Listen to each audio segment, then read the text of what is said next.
Hello everyone, welcome back to the tutorial. Up next, we are looking at the enemy management. Like in the past couple of tutorials, you can see that there isn't much to adjust, compared to the original tutorial. So I'll just do a quick overview of, the implementation of the enemy management. So, yeah, there wasn't much trouble following along the original tutorial because there was like no changes in version that affected the programming aspect of the implementation of anything. So let's go right ahead. From the last tutorial, we talked about the enemy reset method because you notice that the enemy were not just destroyed from the game, they were just teleported to its separate location. So we'll be looking more at how that was handled in the game. So let's take a look at the enemy class again. So we'll head over to the C++ classes, log, then enemy.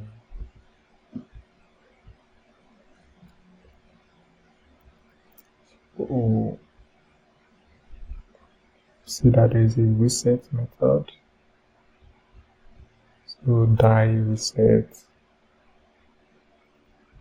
on handle or montage, and so all these are for when the player dies and the enemy dies.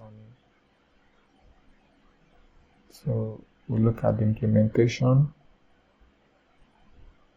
So we see it from the take it method.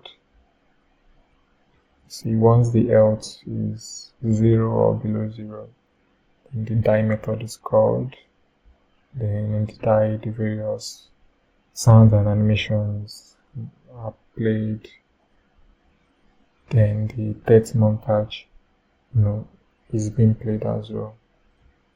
Then in the death montage, you can see in this handle on montage end, that means when the death montage finishes playing, what happens? Because we can see we go up once again. So we see that we added the dynamic method to the on montage ended. So whenever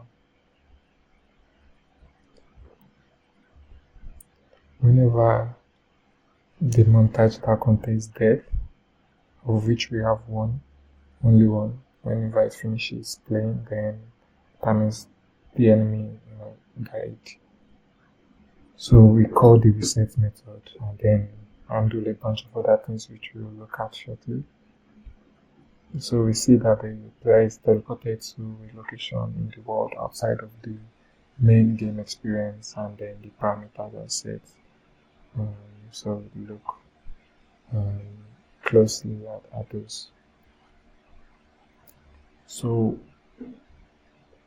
following the original tutorial, the enemy manager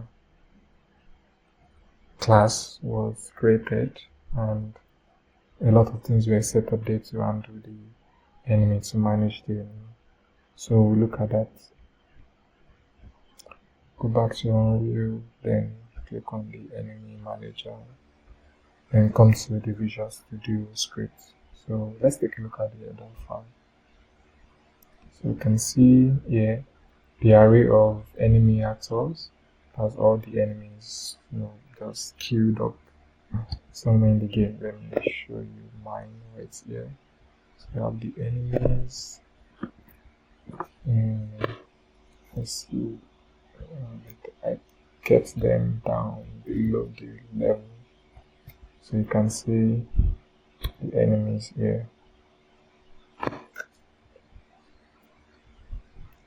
Alright, so back to the enemy manager, and then the spawn locations was also created as the array of locations where we want the enemies to be spawned in the game. So that's also included. Then other properties you want to keep track of: for the first wave, the spawn counts; the current wave, so we could update the UI appropriately and calculate various things, various other parameters. The current wave size, that means the number of enemies for each in that particular wave. So all these were explained in the original tutorial, so I won't go into details on them. So just the wave queues, that for that current wave, and the total queues for all the waves so far.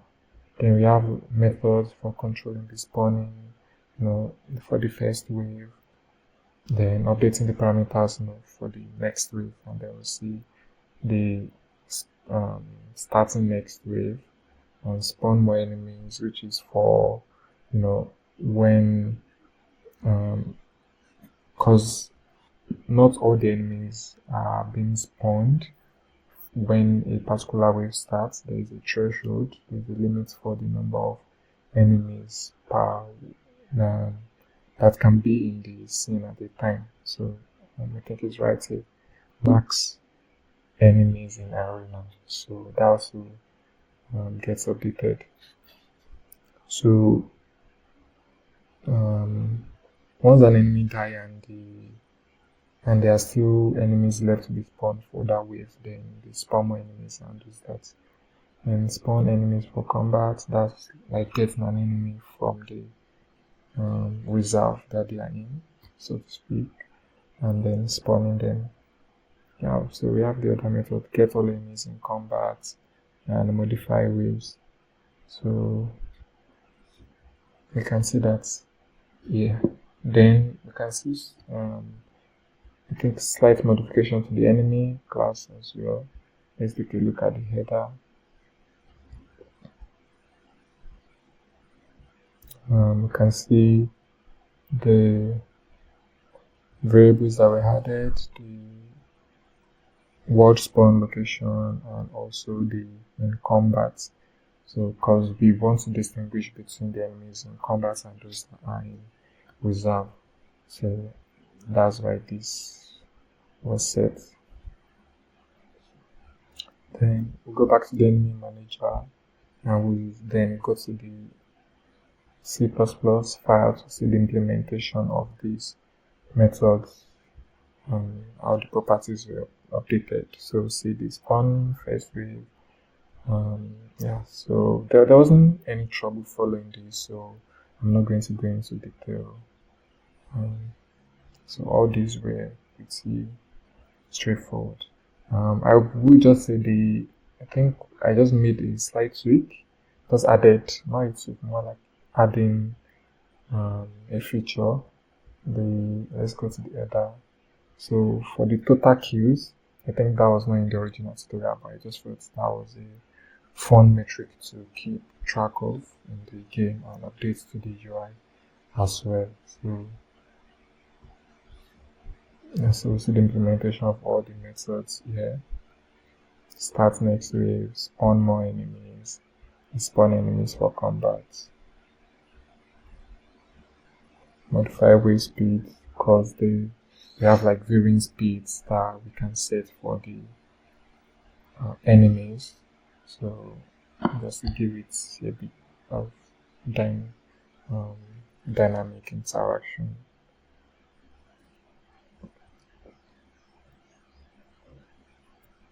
So that's how those were set up. And in the begin play, the first thing that I'll do is get all the actors, all the enemies in the scene, or those affairs that are all in reserve. So get them and put them in the proper array, and then what we do is set a timer undo, and then after 3 seconds we'll spawn the first wave, modify wave speed as well. Then the current wave size will initialize that as appropriate as well.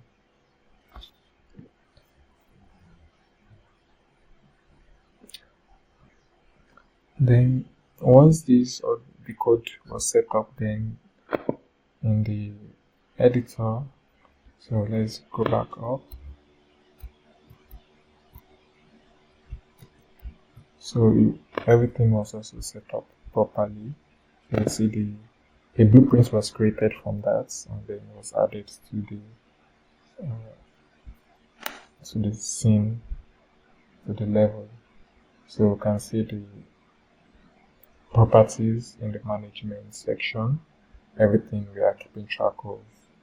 You know, some are editable, like the first wave spawn count, and you can see the spawn locations. So everything you can add as many as you want in the array, and that was set manually. And that's it for the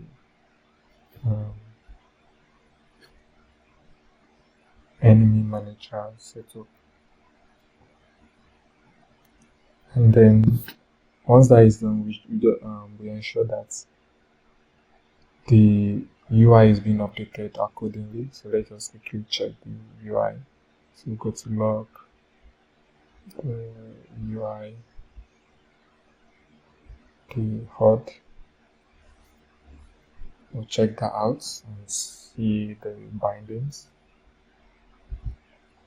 So dock it up.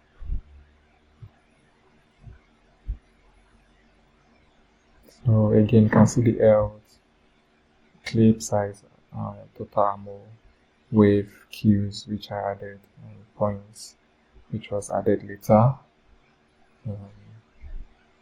Let's check the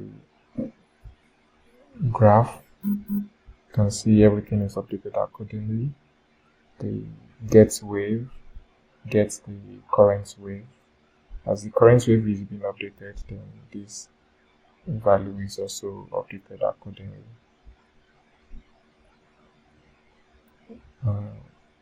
Get total queues, which I added. As it is being updated, then the value is updated in the UI as well. Points, which was added later on, and trigger interact as well for the interactives, which was added later on as well. So everything is being updated, and after testing and iteration to see which part is working or not working, things were adjusted as appropriate. So it's quite straightforward, at least this aspect was for me. So thank you very much for watching. See you guys in the next tutorial. Bye bye.